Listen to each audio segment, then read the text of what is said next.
That's the one we've practiced. It's a thing by Stanley Clark, the name of which we've both forgotten, and Brendan introduced me to that earlier in the week. What we're going to do this evening is just sort of hopefully make it a bit informal, so that, you know, I mean, there's a lot of drummers and bass players here, and maybe some of you don't know each other, so we can talk to each other later on and say, oh, I do that, and I don't do that, how do you do this? So hopefully there's going to be an interchange of ideas, you make some new friends, and maybe make some new enemies, you never know. Anyway, we have been sponsored this evening by PEPS drums and Zildjian cymbals principally, and also Ovation guitars. But we're not going to spend the whole night talking about the product and telling you how they make drums round and square and what sort of chromium plating they use. But we do want to tell you about PEPS, because PEPS, if any of you have read this month's Rhythm magazine, you've seen that PEPS are very well written about. In fact, I've never seen such a good drum review for a drum kit. It really is a brilliant review. It's about that drum kit, or at least the 7-piece equivalent. I'm very excited by it. I'm very excited by the whole PEPS line. You see, I'm playing a Pearl tonight, which I've had about 4 years. Later on this year, I shall be moving across to PEPS when I get hold of some close to these sizes. But PEPS, as its name implies, they concentrate on making drums out of maple. Maple gives you a very fat, warm sound, like sling-alarm, Gretsch, and all those traditional American drums that the great jazz drummers used to play. That was a fat, warm maple sound.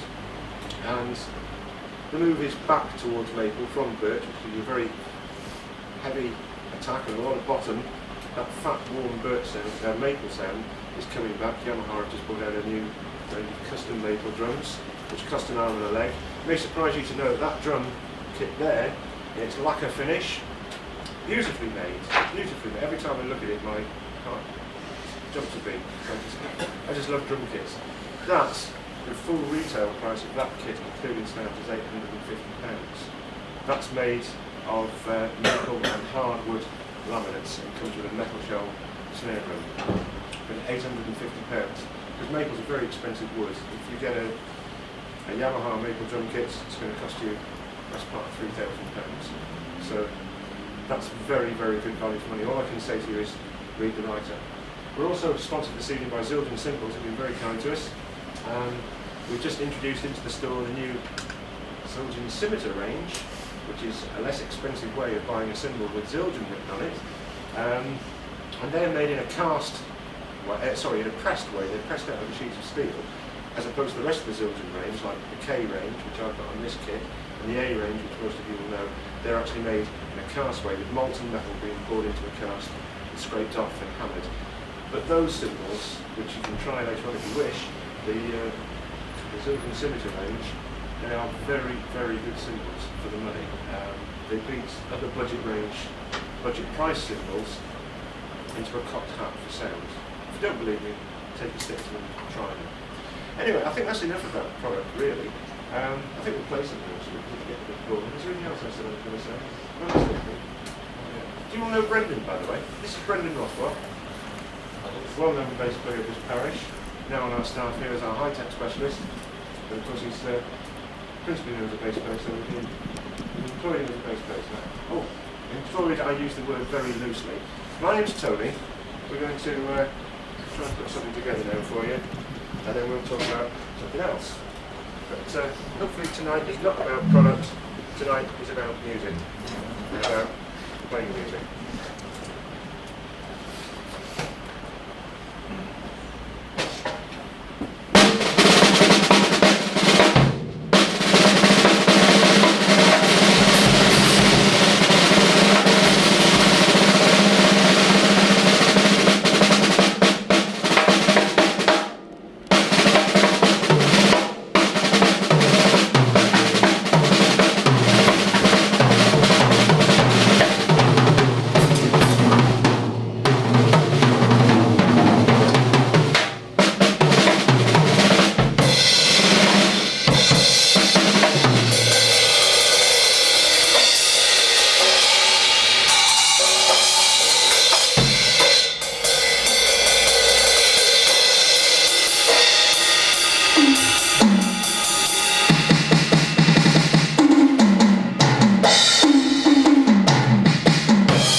I know we've got drummers here of different sort of standards and different sort of levels. It seems to me, these days, there's sort of two camps and they sort of go very much apart. But you've got one sort of young drummer who wants to sound, or is being forced to sound, like a drum machine, because all pop records have drum machines on it. Sort of tends to lose the humanity. And we're not actually thinking like drummers anymore. And drummers have thought the same way for probably 100 years now, because the things that the great modern drummers play, I believe, people like Steve Gadd, Dave Weckl, Vinnie Colaiuta, and all those top session players in the States who earn millions of dollars every year and get free Yamaha drum kits, they all play in a rudimental way. They learn the rudiments, they learn the scales and the putting together of different patterns in the same way that the great drummers of 50 years ago, like Gene Krupa or Buddy Rich when he first started out, Chick Webb, all those people, they played in exactly the same way. They strung it together differently, they played in a different style. The actual technique was the same. So I think a lot of drummers perhaps miss their way and wonder why they can't be creative, because they don't learn those rudiments. And no matter what you play, whether it's reggae or heavy metal or jazz or funk or straight dance, rock, pop, it doesn't matter. You can always make yourself sound better, make yourself feel better and be more creative within the style you're playing if you know some rudiments. Would anybody argue with that? Okay, anybody bored by that? Okay, let's talk about a few rudiments then, if you don't mind. I mean, the first thing you do, I mean, everybody knows how to put one stick after another. Play one on each hand, and that's actually a rudiment. Just doing that. That's a single stroke roll. That's what everybody knows is a single stroke roll. So it's one stick after the other. What a lot of drummers ignore when it comes to single sticking is the availability to them of playing accents. The number of times I hear drummers just go, playing all the notes evenly, wonderful, when you can make it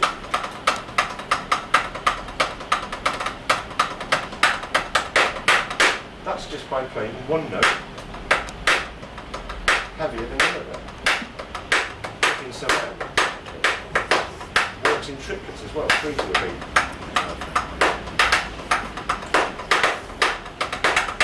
And those are sort of things that I notice young drummers ignoring. They might do some of it, but they never take it as far as they can do. If you look at some of the books that are available, and some of the best drum books that are available now were written about 30 years ago. There are 2 books which I think are drummers' Bibles. One is called Stick Control, and the other is called Accents and Rebounds. And they're both by an old drum teacher from the States called George Lawrence Stone. And I think we've got copies of those somewhere. I've actually got another book, which you can't get anymore, called Something Something by Roy Burns, which is sort of an amalgam of those 2 books. But they're well worth looking at and learning and doing your thing. So we've talked about single strokes. I'm not going to do this all night. The next thing to think about is double strokes, doing 2 on each hand, which is fairly obvious, I suppose. You've done 1 on each, you might as well do 2. And just through that, you learn to control the bounce of the stick on the drum, and you can get that, with a bit of practice, to sound as if you're actually going single strokes. Getting double strokes good enough, it sounds nearly the same. You can then take ideas like whacking in a few accents with those.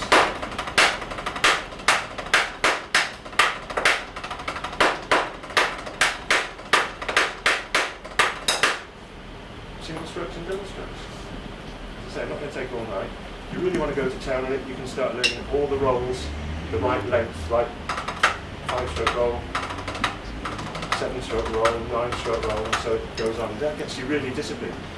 You can do that if you want, but I think looking at single strokes and double strokes and accents, which is